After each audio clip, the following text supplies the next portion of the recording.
Hey ACA, Executive Vice President Cody Burkham with you here again to give you Week 5's legislative update. This is covering the week of February 11th through February 15th. And like I mentioned last week, things are really getting along at the Capitol pretty good. Everybody is really dropping bills and committees passing bills, House Senate passing bills, Governor signing bills. The whole process really is working together very well right now. Not to say there isn't some drama in a few things, but we'll talk about that here in just a minute. Monday the 11th started out, it always starts out a little slow on Mondays, everybody getting back from the weekends and really getting going again. But Monday the 11th, House Bill 1164 by Representative Payton passed the House, passed the Senate, and it is now actually signed by the governor. As we mentioned a little bit last week, this is a bill that allows human chiropractors to go and actually perform their chiropractic services on equine, bovines, any kind of animals that might need them. And under former law, they had to be assisted by a vet, or a vet had to be on site while they were doing this. But this simply allows the chiropractors to go and do this on their own without the services of a vet at the same time. So for those of you out there that might have horses or show cattle that maybe need a little chiropractic work every now and then to help them move fluid like they should, you can now get that from a certified chiropractor without a vet needing to be there at the same time. So that passed out Monday, just an interesting bill that we were watching. Didn't have a lot to do with it, but we were watching it and supportive of it. Tuesday the 12th, SB 150 by Senator Breann Davis and the actual Arkansas Republican Women's Caucus. This was a bill that they put together, and we mentioned SB 150 a little bit, but basically, to refresh your memory what it does, it allows city and local governments, municipalities, to partner with the federal government, mainly USDA, to build broadband infrastructure across rural Arkansas. And so this is something that is really, really important to rural Arkansas. With so many farmers and ranchers being dependent on the internet, whether it be for markets or weather or just keeping in touch with their industry, it's important that we have broadband services. And right now there are parts of Arkansas, many parts of Arkansas, especially rural Arkansas, that just don't have broadband services.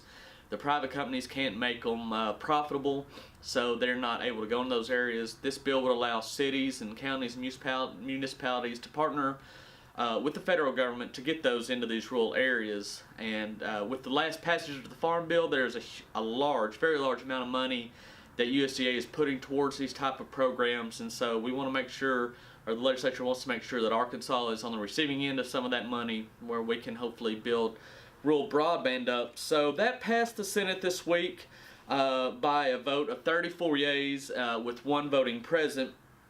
And then it also passed the House Committee on Insurance and Commerce the following day on Wednesday the 13th.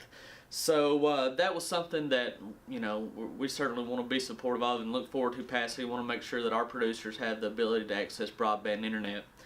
HB 1117, you probably have remember me talking about this in the past. This is the bill that is part of the governor's transformation package, and this is the part that deals with the Arkansas Ag Department. Tuesday it was taken up by the Senate State Agency and Governmental Affairs Committee. They didn't vote on it. They're not voting on any of these transformation pieces of legislation right now. They're just discussing them one by one.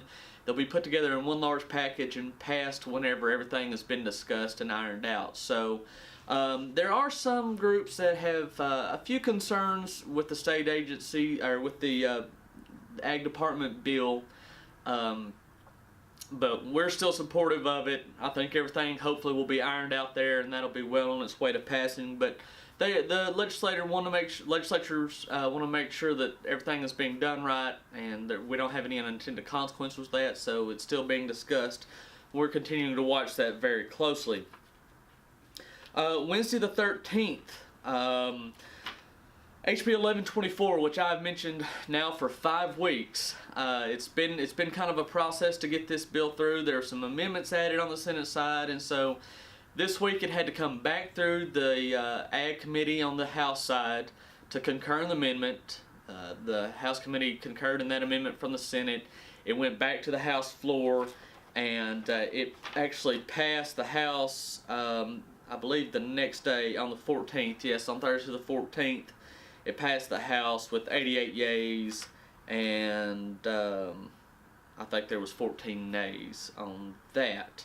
And so now this is on. That should be on the governor's desk for signing. So hopefully HB 1124 will soon become act, whenever the governor signs it. So certainly supportive of that piece of legislation. Glad to see it finally get past all the hurdles and stuff to well on its way to becoming law. Some of both. Let's see. Both of those HB 1124 and HB 1117 were actually featured in this month's magazine, page 23. Hats on the Hill legislative updates. So if you're kind of wanting to know some more information about that, I certainly encourage you to check that out in the magazine. Thursday the 14th was kind of a dramatic day at the Capitol. As I've mentioned several times in these legislative updates, the tax reform plan that's going through that the governor has put together and the task force has put together, it's going through.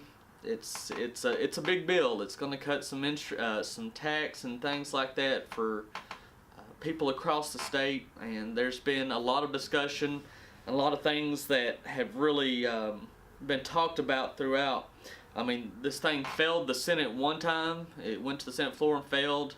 They voted again the next day and it passed. There was some issues as far as senators wanting to see a highway bill before they voted on a tax cut. So that's all interlinked. Really, it's kind of just one large wheel there that how everything is linked. But anyway, that SB 1211 did pass the Senate here, I guess a couple weeks ago, last week, and it passed the House on Thursday the 14th with a vote of 82 yeas, 14 nays, 2 not voting, and 2 present. And once again, that bill, or the guidelines of that bill is on page 24 of this month's magazine for the proposed tax reform. So certainly check that out if you're kind of wondering what the tax reform stuff is looking like, and if you need more information on that, please feel free to reach out to us here at the ACA head office, and we'll get you all the information that we can on that. So glad to see that moving along. Additionally, a few other updates. I just mentioned the governor's highway plan. The governor has put out a highway plan now. He put that out, I believe, Wednesday, the 13th, and outlining where he would get the money, how much money he could get to put towards highways. And so that is in really heavy discussions right now. According to the State Department of Transportation, my number's a little fuzzy, but I believe they're saying we need 480 something million to get our roads back up to where they really need to be. The governor's plan is saying that he can put together about 300 million. So you got a lot there. There's still 180 something million short, but it is what it is. And so there's a lot of discussion about the governor's highway plan. Some people are supporting it, some people are not. We'll just have to see how that shakes out. But that is, certainly important to our producers. Our livelihoods depend on the ability to get our products to a market. So we need good roads, need good bridges to move our product. You may remember last week I mentioned HB 1407, which is the bill that deals with the labeling laws on food here in the state of Arkansas. Deals with all the lab-grown meats, the fake meats, cauliflower rice, things like that. Was introduced by Representative David Hillman last week. This week it was scheduled to go through the House Ag Committee, but still working on that piece of legislation a little bit, so we decided to hold it one more week. So hopefully we'll see that move through the House Ag Committee next Wednesday. Hopefully, we're certainly supportive of that. Been working with agriculture groups all across the state, different companies, to make sure that everybody's good with that. And we really feel like this is a consumer protection bill that will allow consumers to make the choice of, do they want real beef, a real product, or do they want something that was possibly grown in a laboratory type setting. So we know our products can compete, that real beef can compete with anything out there. We just want to make sure that the consumer has the right to know what they're getting there. So definitely supportive of HB 1407. Then, of course, today the legislature was not in session. They dismissed for Fridays, and so they were not there today. So all in all, like I said, things are really moving along. I think we're staying on top of things pretty well here, and making sure that we're passing the information along to you.